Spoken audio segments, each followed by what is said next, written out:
రేపు ఇదే ground LB స్టేడియంలో రేపు నవభారత యువబేరి సభ జరుగుతుంది. దీనికి సంబంధించి మోడీ గారు కూడా ఇక్కడ రావడం జరుగుతుంది. ఈ సభ ఏర్పాట్లు ముఖ్యంగా ఈ సభతో బీజేపీ ఏం చెప్పబోతుందో మనతో మాట్లాడతానికి బీజేపీ సీనియర్ నేత వెంకయ్యనాయుడు గారు ఉన్నారు.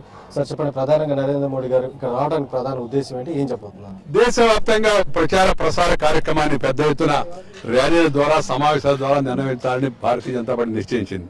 దానిలో మొదటిగా హైదరాబాద్ నగరాన్ని ఎంచుకోవడం జరిగింది. ఇక్కడ జరగబడే సభ ద్వారా దేశంలో ఒక రకంగా చెప్పాలంటే ఎన్నికల ప్రచార కార్యక్రమాన్ని ప్రారంభించినట్టుగా అనుకోవచ్చు. అంటే ముఖ్యంగా ఇప్పటికే రాష్ట్రంలో తెలంగాణ సమస్య సంక్లిష్టంగా ఉంది.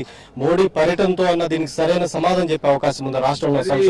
ఈ సంక్షోభానికి పరిష్కార మార్గం కాంగ్రెస్ పార్టీకి ముక్తి కల్పించడమే.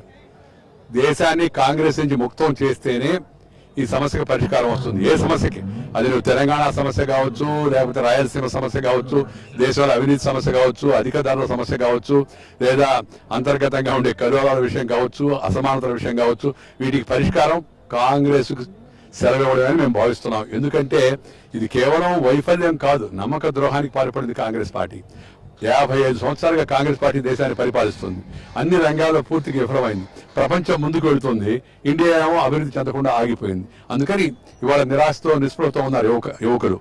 వాళ్ళకి ఉత్సాహాన్ని కల్పించి మీరు నిరాశపడాల్సిన అవసరం లేదు, ఇదిగో వెలుగు ఉంది, మీరు గుజరాత్ మోడల్ ఉంది, మధ్యప్రదేశ్ మోడల్ ఉంది, ఛత్తీస్గఢ్ మోడల్ ఉంది, ఎన్డీఏ హామీలో ఏం జరిగిందో గమనించండి, మళ్ళా అభివృద్ధి రైలు పట్టాలు ఎక్కిస్తాము అనేక భరోసా ఇవ్వడం కోసం ప్రజలకు ఈ ర్యాలీని ఉపయోగించుకోవాలని మేము అనుకుంటున్నాం. ప్రధానంగా నరేంద్ర మోడీ జపంతో బీజేపీ సీనియర్ నేత అద్వానీని కొంచెం పక్కన పెట్టిందనే వార్తలు వస్తున్నాయి. నిజంగా ఎంతవరకు? ఇవన్నీ శుద్ధాబద్ధాలు.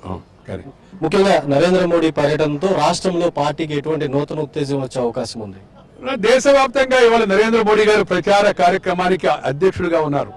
దేశవ్యాప్తంగా కొత్త ఉత్సాహం వస్తుంది. నరేంద్ర మోడీ అంటే 3D అని, డైనమిజం, అలాగే డెవలప్మెంట్, డెసిసివ్నెస్, అది కావాలని ప్రజలు కోరుకుంటున్నారు.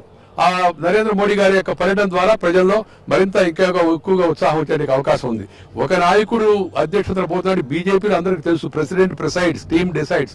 అందరం కలిసి నిర్ణయాలు తీసుకుంటాం, అందరం కలిసిపోతాం. కాంగ్రెస్ లాగా లేదా ఇతర పార్టీ లాగా కుటుంబ పార్టీయో వారసత్వ పార్టీయో కాదు. మాకు పార్టీలో నాయకత్వానికి కొరత లేదు. కానీ ఎన్నికల ప్రచార కార్యక్రమానికి ఆయన నాయకత్వాన్ని ముందుకు వెళ్ళాలని పార్టీ నిర్ణయించింది. ఆయన నాయకత్వాన్ని అందరూ కూడా వెళ్తాం, అందరూ కూడా ప్రచార కార్యక్రమంలో పాల్గొంటారు. అద్వానీ గారు పాల్గొంటారు, రాజ్నాథ్ సింగ్ గారు పాల్గొంటారు, సుష్మా స్వరాజ్ పాల్గొంటుంది, మన అరుణ్ జైట్లీ పాల్గొంటారు, అందరూ పాల్గొంటారు. దాంట్లో ఇబ్బంది ఏమీ లేదు. అంటే నరేంద్ర మోడీ గారి పర్యటన తర్వాత రాష్ట్రంలో మళ్ళీ ఏదన్నా గతంలో లాగా టీడీపీ గానీ ఇతర పార్టీలతో ఏమైనా పొత్తు పెట్టుకునే అవకాశం ఉందా? ఎన్ని సీట్లు మోడీ పర్యటన ఇంపాక్ట్ కలిగిస్తుంది? సీట్లు, ఓట్లు గురించి ఆలోచించడానికి ఇంకా సమయం ఉంది. ఎన్నికల పొత్తు గురించి ఎవరితో కూడా అలాంటి ఆలోచనలు లేవు. ఎన్నికలు దగ్గరకు వచ్చిన తర్వాత రాజకీయ సమీకరణలు మారుతాయి, అప్పుడు దాని గురించి ఆలోచించవచ్చు, ముందుకు వెళ్ళొచ్చు. ముఖ్యంగా నరేంద్ర మోడీ సభకు రేపు ఎంతమంది హాజరవబోతున్నారు? ఆ సభకు సంబంధించిన మీరు చెప్పాలా? ఇప్పటికే స్టేడియాన్ని మించిన సంఖ్యలో వినతులు వచ్చాయి అందరూ సమావేశాలు పాల్గొవాలని. ఇది ఒక చరిత్రాత్మకమైన సభగా జరగబోతోంది. రాష్ట్ర చరిత్రలో ఒక మైలురాయిగా నిలబడిపోతుంది. ఇది ముఖ్యంగా బీజేపీ పార్టీకి సంబంధించి వెంకయ్యనాయుడు గారు చెప్తుంది. అయితే ప్రధానంగా ఈ సభ ద్వారా దాదాపు 70 నుంచి 1 లక్ష మంది కూడా ఈ సభకు హాజరయ్యే అవకాశం ఉంది. అలానే ప్రధానంగా అద్వానీ ఏదైతే విషయం పక్కన పెట్టారనే దానిపై నేను స్పందించబోనని వెంకయ్యనాయుడు గారు తెలుపుతున్నారు. Vote studio. రాష్ట్ర విభజన విషయంలో కాంగ్రెస్ వైఖరిని నిరసిస్తూ వైసీపీ అధ్యక్షుడు జగన్, గౌరవాధ్యక్షురాలు విజయమ్మ రాజీనామాలు చేశారు. ఇరు